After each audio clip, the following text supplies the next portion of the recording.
With the newest Cookie Run Kingdom update just coming out, I feel like White Lily Cookie and Dark Enchantress Cookie has been on everyone's mind. The lore for these cookies is literally insane. My name's Rye, and if you're not familiar with Cookie Run Kingdom, it is a game about cookies, and they fight and try to find the true meaning of life. I feel like that's basically the gist of it, but I feel like what's more important is the art, so let's get into it.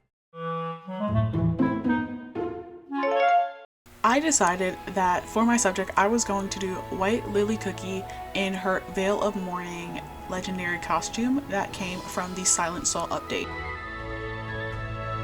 Typically for my sketches I like to use a big brush that has not that much stability, which allows to get the full range of motion and as much action in the sketch itself.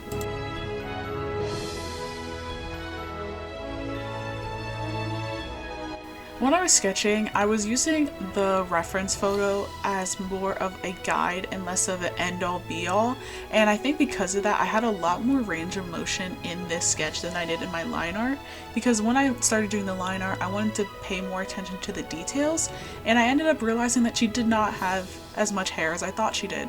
So in toning that down, I think I lost a lot of movement that would have been in the hair originally.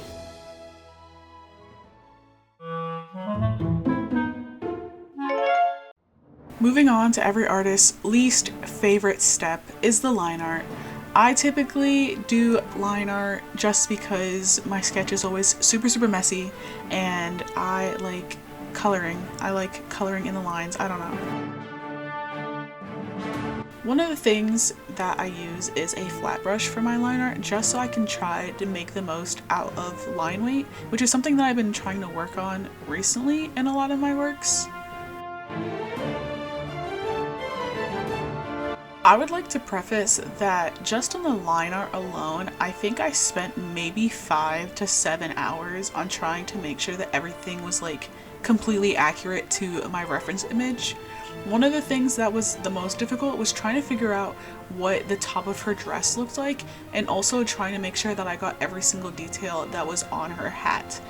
Typically, I don't like drawing characters that have a whole lot of detail on them, but I still wanted to push myself, and honestly, I like the result still, it just took absolutely forever.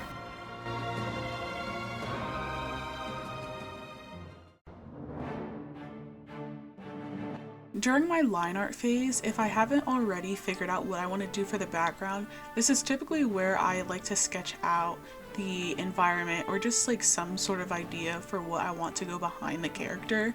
And as you can see in the sketch, I wanted to originally have her flag that she got from her awakened outfit burning in the background, but I didn't want to do all that detail. So when it gets closer to me rendering, you guys will see what I do instead.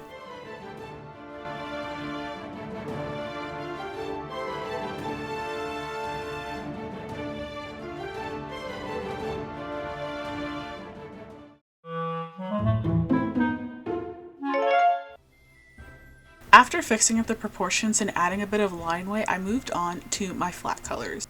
In my personal opinion, I like to throw down a whole bunch of colors just to see how they work together before actually getting into the nitty-gritty and adding everything where it's supposed to be or just coloring in the lines. Something that I tried different this time around was putting absolutely every different element on a different layer and adding a gradient into it to make the colors seem a little bit more realistic. For me personally, I feel like because my line art is so clean, it's a lot easier for me to just place down colors and know exactly where everything's supposed to go. In addition to doing my flat colors, typically I add in some base level shading and lighting before I decide to render it all.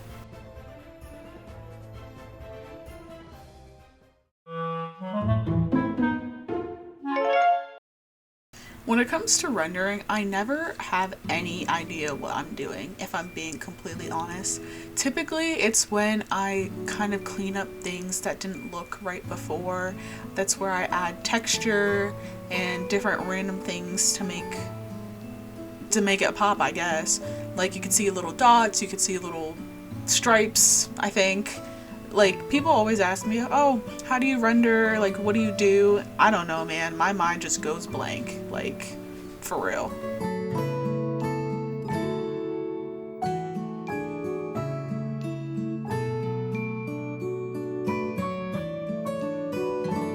During my rendering phase is also where I figured out what I was doing for the background.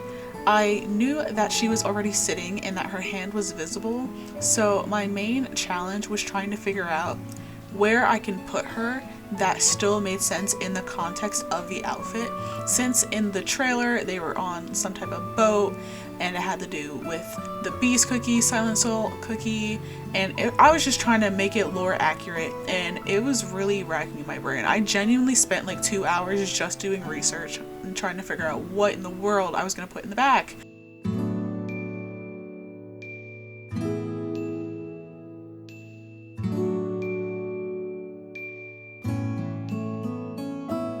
This video was originally supposed to be an SPEEDPAINT versus Procreate and how the programs differ and which one was better, but I went all out on this piece in Procreate, and then on SPEEDPAINT I just did a headshot and I was like, this is totally not fair, and I'm a Procreate defender, so it just didn't turn out.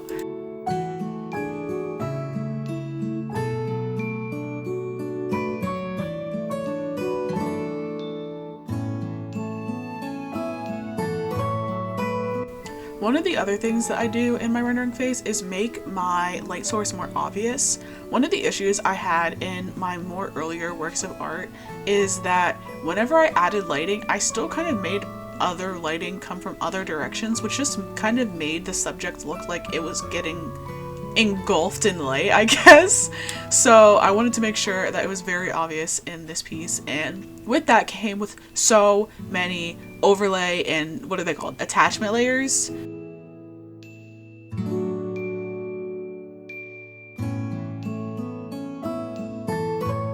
After scrolling through Pinterest for who knows how long, I came across this image of a tree that was glowing, and it literally just clicked from there. I was like, oh my gosh, it has to do with the lore. All the bees were trapped in the tree. It has to do with Silent Salt Cookie, and I was like, this is literally the smartest thing ever. So I decided to just kind of put a little Gaussian blur on it, change the color a little bit, and I put it in the background. I also decided to make White Lily Cookie a little bit bigger, and just kind of blurred her in the background, like a distant memory, I guess. And then I was like, I thought that the foreground was a little bit too plain, so then I decided to add some lilies in there, and I thought it was super, oh my gosh, I thought it was so cute. I was like, this is like the peak of creativity here. I thought I was so smart for making this. But yeah, like it was just that, and then it just came down to editing the colors, throwing a couple of saturation layers and what are those other gradient maps, stuff like that, just to make it all come together, and it just made this piece absolutely so much fun to make. I'm super proud of how this piece came out, especially since this is the only thing that I've made, and then it's been a week since I made this and I have not been able to draw anything remotely close since. But that's okay, that's just how the cookie crumbles. Do you guys see what I did there? Because that's how the cookie crumbled. Okay, thank you guys so much for watching this video. I hope you enjoyed it. If you like this form of content and me kind of explaining my illustration process, let me know in the comments, and let me know if you like the piece. I'm gonna go play Cookie Run Kingdom.